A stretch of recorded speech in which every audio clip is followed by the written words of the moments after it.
তো গাইস, আমি কিছুটা রান্না করেছি, তো মা বললো চচ্চড়িটা আমি করবো, তো মায়ের সময় হচ্ছে না, আমি বসিয়ে দিলাম, আর কি করা যাবে। আর আজকে পুঁই শাকের ডাঁটা দিয়ে আলু পটল যেমন হয় আর কি, এইটা দিয়ে একটা চচ্চড়ি হচ্ছে। তবে বেগুন দিইনি, কারণ বেগুন আমার একবারই চলে না, মায়েরও মোটামুটি খুব যে চলে তাও না, তার জন্য বেগুন ছাড়াই করছি।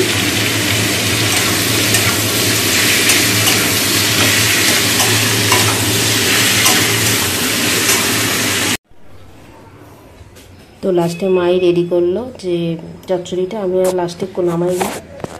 দেখো, একটু চাউমিন করে নিচ্ছি নিরামিষে। আজকে চাউমিনটা একটু অন্যভাবে করলাম, টমেটোটাকে সেদ্ধ করে খোসা সমেতই দিয়ে দিয়েছি চাউমিনের মধ্যে, আর একটু আলু কুচো দিয়েছি, ব্যাস সাদা মাটা চাউমিন আমার হয়ে গেল। তো গাইস, সমস্ত কিছু কাজকর্ম করে এই মাত্র উঠলাম, আর বাইরে তো খুব বৃষ্টি পড়ছে, বৃষ্টি আর কমতে চাইছে না। তো যাই হোক, ভাবলাম একটু মালপোয়া করবো।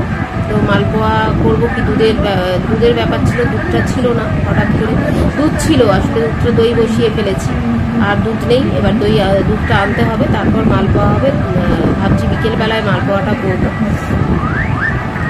আর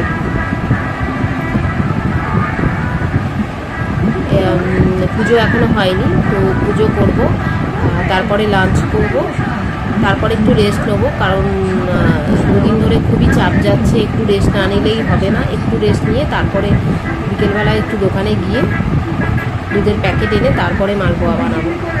তো তোমরা পাশে থেকো, ভিডিওটা আমি শেষ করব এখানে, তোমরা পাশে থেকো, সাথে থেকো।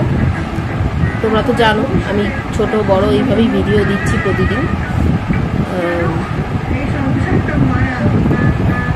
আর কিছু বলার নেই। তো সবাই ভালো থেকো, সুস্থ থেকো। আজকের মতো চলো, টাটা।